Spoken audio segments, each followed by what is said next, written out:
अध्याय 19वां। श्री गणेशाय नमः, श्री सरस्वते नमः, श्री गुरुभ्यो नमः। जय जय यदुकुल भूषण देवकी सुत नंदन, गोप गोपियों के सखा प्राण ऋषिकेशी जगतगुरु। हरिगुण लहला का वर्णन न होता, व्यर्थ है वह कविता। जैसे तेल प्राप्त न होता घानी में बालू डालने पर। गोवर्धन धारण किया, इंद्र के कोप से रक्षण किया, गोकुल की प्रजा को आश्रय दिया गोवर्धन तले। आपकी स्तुति बिना व्यर्थ होगा लेखन करना, बोध आत्मसात होना असंभव है। नाम रूप गुण कुछ ना पाया, फिर भी नारद जी ने पाया, हर और आपका रूप समाया गोप गोपियों संग। तुम जननी जनिता सद्गुरु, तुम ज्ञान के महामेरु, गुणगान कहाँ तक करूँ ये हे श्री कृष्ण। हे गिरधर आंख न फेरे, भक्त पर दया करे, इस नरेंद्र दास पर कृपा करे प्रसन्न होकर। क्योंकि आपकी कृपा बिना संभव नहीं ग्रंथ लिखना, हर एक शब्द में आप ही को रहना है प्रभु।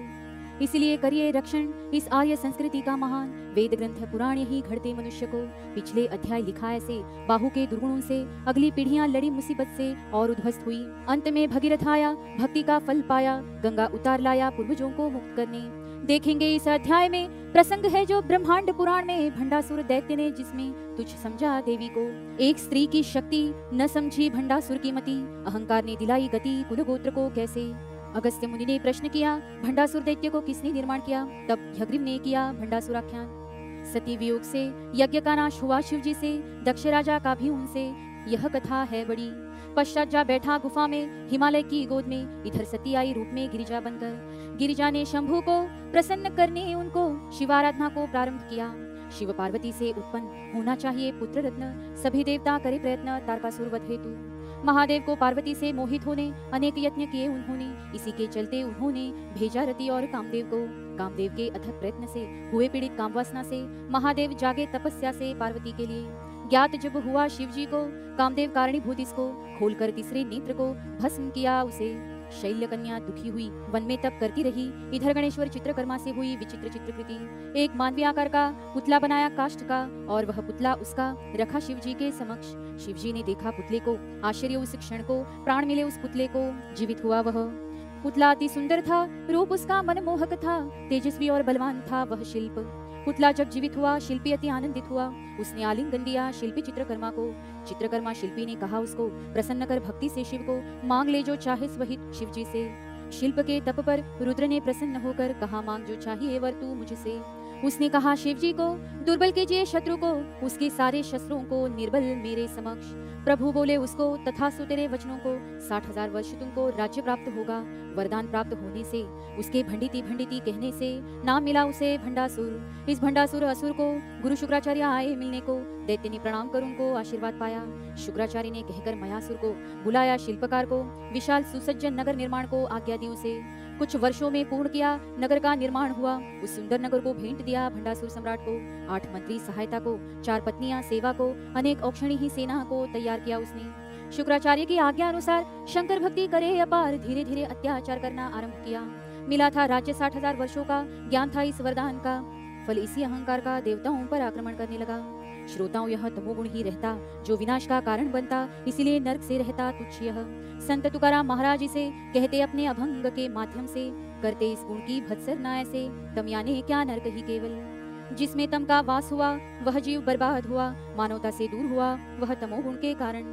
तमोगुणी व्यक्ति को दया ममता न रहती उसको, क्रूर और अविवेकी कृत्यों को प्रोत्साहन वह देता। परवाह न करे किसी की, न स्वयं के जीवन की, चिंता भले बुरे की नहीं रहती तमोगुणी व्यक्ति को। यह तमोगुण मनुष्य को कब शैतान बनाए उसको, यह कहना किसी को आसान नहीं। मनुष्य में राक्षसी वृत्ति करे तमोगुण वृद्धि, विवेक शून्य करे बुद्धि, ऐसा यह तमोगुण। ऐसे इस तमोगुण को दुर्बल करने इसको सत्वगुण का वास आवश्यक, सबको यही उपाय है। सत्वगुण जब बढ़े तमोगुण क्षीण पड़े, यह सभी संत कहे ध्यान रखे श्रोताओं। भंडासुर दैत्य के बढ़े अत्याचार, उसके दुष्कर्मों से उसके देवता त्रस्त हुए।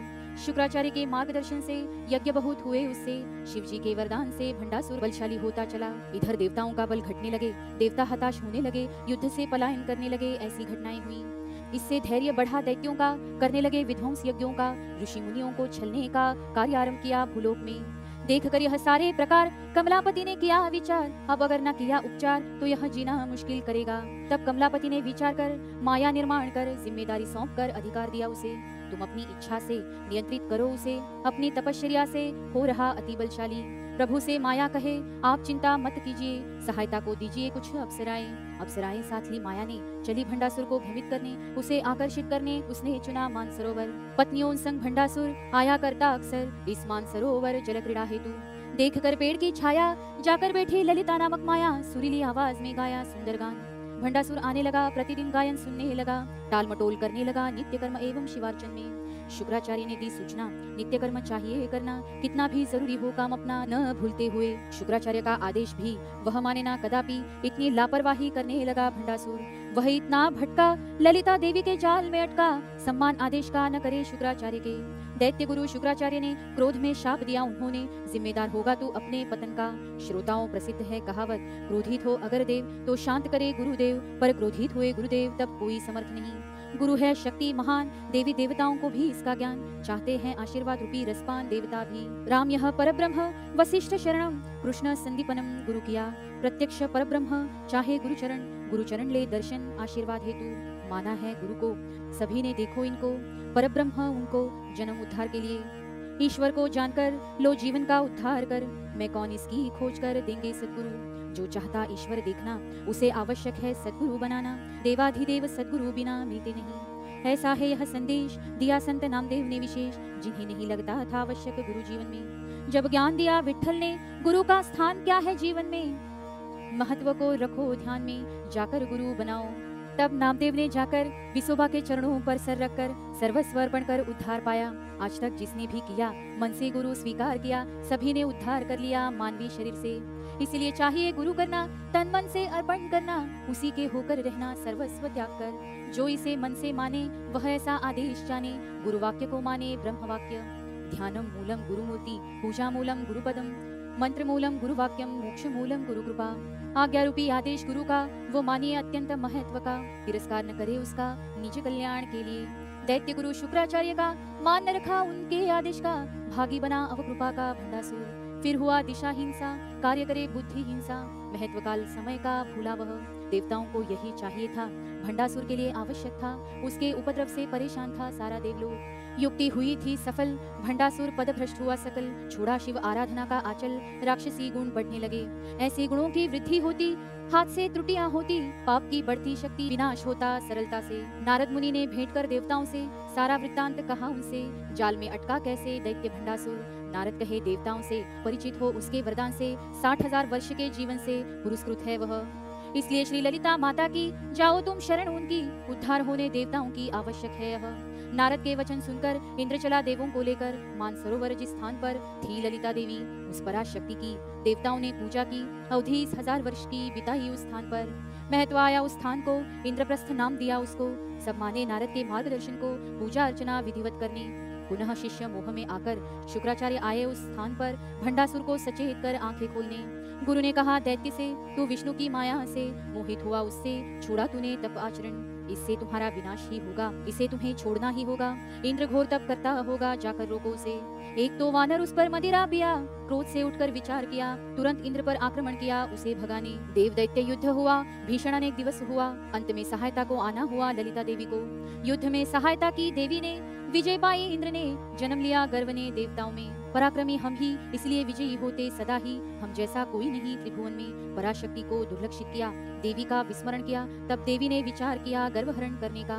स्वयं को परिवर्तित किया, यक्ष का रूप लिया, अनेकों ब्रह्मांड का निर्माण किया प्रकाशमय। दैत्यों को आश्चर्य हुआ, यह कैसा चमत्कार हुआ, देवताओं को विस्मय हुआ, किसने निर्माण किए इतनी आश्चर्यकारक घटना, कौन कर सकता इतना, आवश्यक था ज्ञात करना। इंद्र ने कार्य सौंपा अग्नि को, यक्ष के पास आने पर अपना परिचय देकर यक्ष ने अग्नि से प्रश्न कर पूछा, कौन है आप। अग्नि कहे उनसे, जाति वेद जानते मुझे, मैं हूँ अग्निदेव, तुझे ज्ञात नहीं।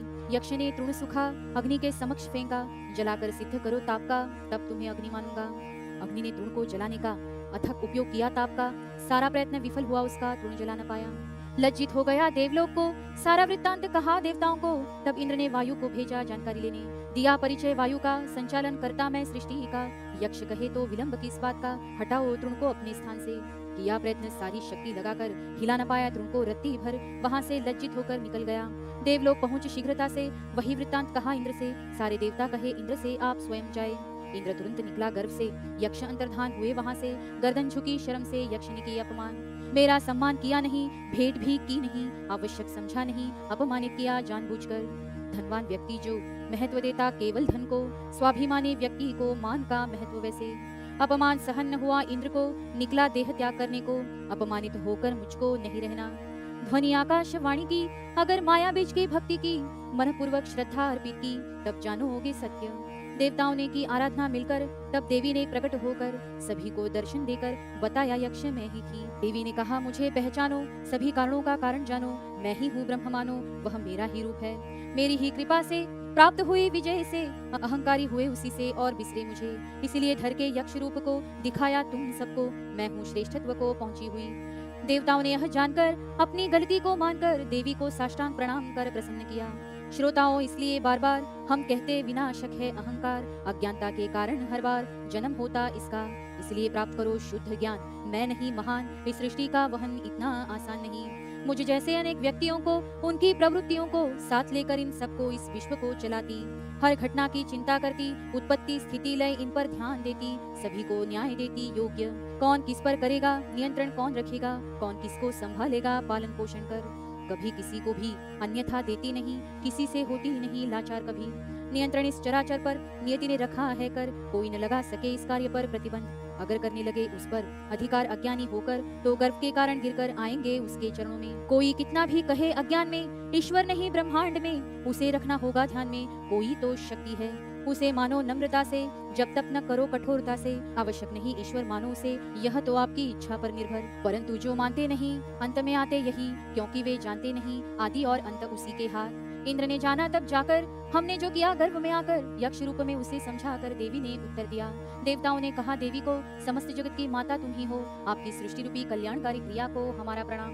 पराशक्ति तू, ब्रह्मांडात्मक स्वरूप तू, हम सबकी वंदनीय तू, ललिता देवी आपकी जय जयकार हो।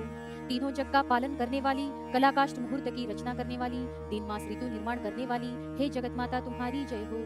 तू अणु से महान, तू महानों से महान, तू सबसे परिपूर्ण, हम सबका उद्धार करो। ऐसा कहकर इंद्र ने देवी के चरण पकड़े उसने, नम्र भाव देखकर देवी ने देवताओं को वर दिया। मैं स्वयं तुम्हारे शत्रु का, भंडासुर दैत्य का, विनाश कर उसका त्रिलोक तुम्हें दूंगी। देवी हुई अंतर्धान, देवताओं ने किया प्रयाण, स्वर्ग की ओर प्रस्थान किया देवी देवताओं ने। ललिता देवी निकली युद्ध को, यह सूचना मिली भंडासुर को, जोर की हंसी आई उसको यह सुनकर। इस मूर्ख स्त्री को ज्ञान नहीं इसको, जहाँ स्थान नहीं इंद्र पराक्रम को, वहाँ यह क्या करेगी। 60,000 वर्ष बीतने तक रहूंगा राजा तब तक, इस पृथ्वी का कार्यभार तब तक कोई न देखेगा। भंडासुर के राज्य में अपशगुन लगे होने, भगदड़ मची राज्य में चारों ओर, उत्पात आरंभ हुआ हर ओर। अचानक कहीं से प्रकट हो, कष्ट देता कोई असुरों को, कुछ भी समझ न आए। इस पर चर्चा करने, इसका समाचार लेने बुलाया भंडासुर ने महत्व के मंत्रियों को।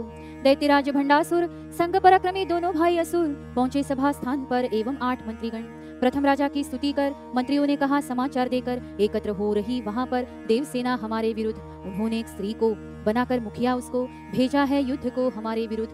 वह बड़ी अहंकारी है, अपने शौर्य का उसे घमेंड है, अनेक स्त्रियां उसके साथ है, आई है युद्ध करनी। यह सुन भंडासुर को हंसी नियंत्रित न हो उसको, इतने छोटे से कारण को तुमने बुलाया मुझे।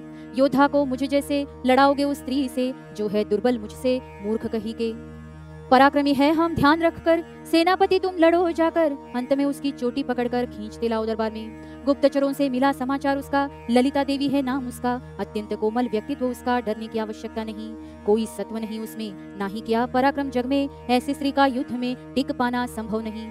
युद्ध भूमि में जाकर उसे पराजित कर, केश उसके पकड़ कर ले आओ दरबार में। ऐसे उकसाना था राजा का, आक्रमण हुआ सेना का, कुछ ही समय में सबका वध किया देवी ने। 18 औक्षणी ही सेना को कुछ ही समय में समाप्त किया उनको, 8 मंत्रियों को यमलोक पहुंचाया। तब दैत्यराज के बंधुओं ने किया आक्रमण, उन्होंने हमला किया कई दैत्यों ने, पर लाभ न हुआ।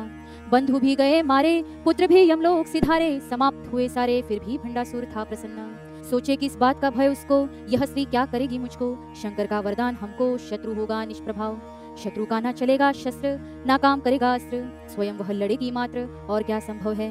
भंडासुर एवं देवी का युद्ध वहाँ कई दिनों तक चलता रहा, पराक्रमी सैनिकों का वध होता रहा युद्ध में। अंत तक पाला अज्ञानता को, कोई नहीं मार सकता मुझको, तुझ समझा उस स्त्री को, यही था उसका अज्ञान। सब समाप्त होने पर, सभी का वध होने पर, देवी ने खोला उस समय पर विशाल मुख अपना। दैत्यराज भंडासुर उसे विशाल मुख में लेकर दाढ़ों के बीच चबाकर लीला समाप्त की उसकी। श्रोताओं, इसीलिए कोई ऐसे न ले सहजता से किसी छोटे बड़े प्रसंग से कुछ सीखना चाहिए। संकट यह संकट ही रहता, उसमें न बड़ा छोटा, वह जब सामने आता तब रहता संकट ही। कभी भी ज्ञानी मनुष्य को न रहना चाहिए बेसुध उसको, ज्ञानी न समझो उसको जो रहे बेसुध। जो करेगा विचार भले बुरे का, वही कर पाएगा सामना संकट का। यशस्वी जीवन का यही मंत्र, भले बुरे की परख को, दूरदृष्टि आवश्यक उसको, वही करती नियोजन को प्रसंग देखकर। नियोजन जितना पक्का जिसका, विजय हमेशा होता उसका। यशस्वी जीवन का यही रहस्य, इसलिए मन में विचार करो, दूरदृष्टि का विकास करो, उस स्थान जाया करो जहाँ मिलते ऐसे विचार। स्वहित प्राप्त हो सबको, यही शुभेच्छा तुम सबको। दशहरे के शुभ प्रहर को लेखन पूर्ण किया इस अध्याय का। स्वस्तिदास नरेंद्र द्वारा रचित यह लीलामृत ग्रंथ भक्तों को दिखाए पथ उद्धार प्राप्ति की। इति 19वां समाप्त। जगद्गुरु नरेंद्राचार्य महाराज की जय। सद्गुरु काड़ सिद्धेश्वर महाराज की जय। संत शिरोमणि गजानन महाराज की जय। आद्य जगद्गुरु रामानंदाचार्य महाराज की जय। सियावर रामचंद्र की जय। परम पूज्य कानिफनाथ महाराज की जय।